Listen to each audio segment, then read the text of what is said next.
Udah gelap kayak gini, malah gerimis lagi. Coba bukan mertua, tak mungkin aku mau disuruh malam-malam jemput ayah mertua ke masjid. Alik menggerutu kesal sambil mengayuh sepedanya. Sesampai di pertigaan di desa itu, seketika Alik langsung menghentikan laju sepedanya. Nampaknya Alik merasa bingung jalan mana yang akan ia pilih. Kata ibu mertua tadi, jangan lewat jalur kiri. Kenapa ya? Padahal jelas lebih cepat sampainya ke masjid. Kalau jalur kanan malah jauh mutarnya. Emang sih di jalur kiri jalannya sepi, dan menurut cerita orang-orang di sini, jalur kiri ini seram dan banyak setannya. Bodo amat, mau setan mau hantu aku tak peduli. Yang penting cepat sampainya. Lagian aku bukan orang asli sini, jadi kalaupun ada setan, toh mereka juga akan cuek karena mereka tidak mengenali aku. Ucap Alex lalu melanjutkan mengayuh sepedanya lewat jalur kiri. Baru 50 meter Alex dari pertigaan. Tiba-tiba perasaannya berkecamuk dan dibayangi rasa takut. Karena rasa takut menyelimuti batinnya hingga Alex mengayuh sepedanya semakin cepat. Saat sepeda itu berkecepatan tinggi, tiba-tiba Alex berteriak sekuat tenaga. "Hi, ada kepala!" Dubrak! Seketika sepeda yang Alex tunggangi jatuh dan membuat dirinya terpental. "Hi, mana kepala itu? Mana?" ucap Alex sambil menyorotkan senter yang terpasang di kepalanya. Cahaya senter itu disorotkan kemana-mana, di depan dan di belakang, namun tak kunjung ia temukan. "Mana kepalanya? Jelas-jelas tadi aku menabrak kepala itu. Aku juga melihat kepala itu berambut keribu panjang. Wajahnya putih seperti warna kertas. Dan kenapa ya? Matanya besar satu. Hi!" ucap Alex, lalu buru-buru membangunkan sepedanya hingga secepat mungkin meninggalkan tempat itu. Namun, lagi-lagi Alex merasa kesal karena rantai sepedanya putus. Mudar tuh si Alex. Tidak ada cara lain. Mau tidak mau, Alex pun terpaksa menonton sepedanya dengan berjalan kaki. Tidak jauh dari kejadian, Alex yang berjalan sambil membawa sepedanya tadi, tiba-tiba belakangnya terkena lemparan batu kerikil. Lemparannya itu pelan namun cukup terasa di badan Alex. Karena mendapatkan lemparan, tentu saja Alex menoleh ke belakang, namun di belakangnya tak satu pun orang yang dilihatnya. "Hah, kerikil apa ini?" ucap Alex sambil menyentuhkan ujung kakinya ke batu itu. Karena menganggap hal itu biasa-biasa saja, Alex pun kembali melanjutkan perjalanannya. Namun tidak berselang lama, Alex kembali mendapatkan lemparan. Tentulah Alex menoleh ke belakang untuk mencari siapakah yang jahil kepadanya. Namun lagi-lagi sosok yang melempar itu tak nampak di mata Alex. Karena merasa kesal, Alex pun berkata, "Woi, siapapun itu, tolong jangan jahil. Aku ini lagi sengsara. Lihat nih, lihat rantai sepedaku putus." Setelah itu, Alex kembali menuntun sepedanya dengan langkah kaki semakin cepat. Tidak berselang lama lagi, tiba-tiba Alex mendengar langkah kaki mendekati dari belakangnya. Bak bak bak bak bak bak. Tentu saja Alex kembali menolehkan pandangannya ke belakang, namun hasilnya sama, tak satu pun orang di sana. Merasa dirinya saat itu diganggu makhluk halus tak kasat mata, Alex pun buru-buru melangkahkan kakinya untuk menjauh dari tempat itu. Lagi-lagi Alex mendapatkan satu lemparan di belakangnya. Karena terlanjur kesal, Alex pun menurunkan penjaga sepedanya lalu menyorotkan sentarnya kemana-mana. Nah, setelah sentar Alex menyurut ke pohon besar, maka nampaklah sosok perempuan berdiri tegak mengenakan baju putih dan rambut terurai panjang sampai ke tanah. "Ih, hantu!" teriak Alex yang langsung mendekati sepedanya dengan niat untuk menjauhi sosok itu. Namun seketika langkah kaki Alex terhenti ketika mendengar suara perempuan itu memanggil Alex. "Kak, kakak mau kemana? Boleh aku ikut, Kak?" "Hah? Kamu bukan kuntilanak?" tanya Alex dengan sorot mata, sedikit pun tak berpaling dari wajah perempuan yang berada di hadapannya.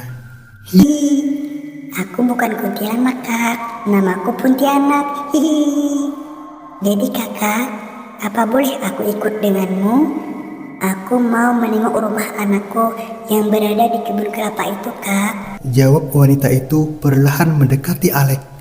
Mohon maaf Mbak Pontianak, bukannya aku tak mau membawa Mbak, tapi ini rantai sepedaku putus. Selain itu, aku juga buru-buru mau jemput ayah mertua di masjid. Jawab Alek sembari memalingkan tubuhnya lalu menuntun sepedanya meninggalkan perempuan itu. Baru beberapa langkah Alek menjauh, tiba-tiba perempuan yang bernama Pontianak tadi sudah berada di samping Alek sembari memegang raga sepedanya. Melihat tangan si perempuan memegangi raga sepeda, Alek pun menghentikan langkahnya lalu berucap, "Iya Mbak, ada apa?" Kakak yakin tidak mau membawa aku pulang ke rumah? "Hah, ke rumah? Enggak Mbak, enggak bisa. Nanti apa kata istriku malam-malam membawa perempuan." Baiklah, kalau begitu bawa ini saja. Hihihi. Setelah tertawa, perempuan itu pun langsung menjambak rambutnya lalu melepaskan kepala dan ditaruhlah kepala itu di raga sepeda Alek. Melihat penampakan yang sangat horor dan sangat seram itu di hadapan mata kepalanya si Alek, tentu saja ia berlari sekuat tenaga meninggalkan kuntilanak itu tanpa memperdulikan lagi sepeda kepunyaan istrinya. Seram banget ya. Lanjut ke ceritanya. Setelah berlari lumayan jauh, akhirnya Alek pun menemukan kebun kelapa yang dimana dekat dengan kebun itu sudah ada beberapa rumah warga.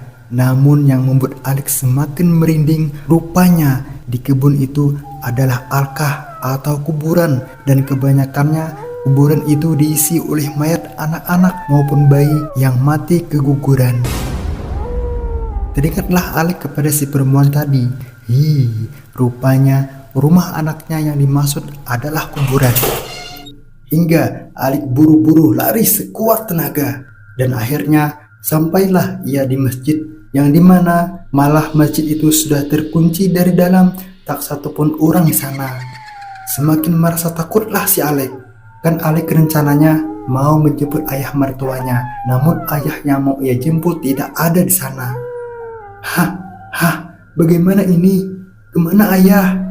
Ucap Alek dengan tubuh gemetaran, lemas kayak mau pingsan. Jalan pulang ke rumah mertuanya itu ada 2 jalur. Kalau nggak jalur kiri, ya jalur kanan. Hingga dengan tergesa-gesa, Alek pun melanjutkan perjalanannya menuju ke jalur kanan. Siapa tahu ayah mertua sudah balik lewat jalur ini, kata Alek saat itu.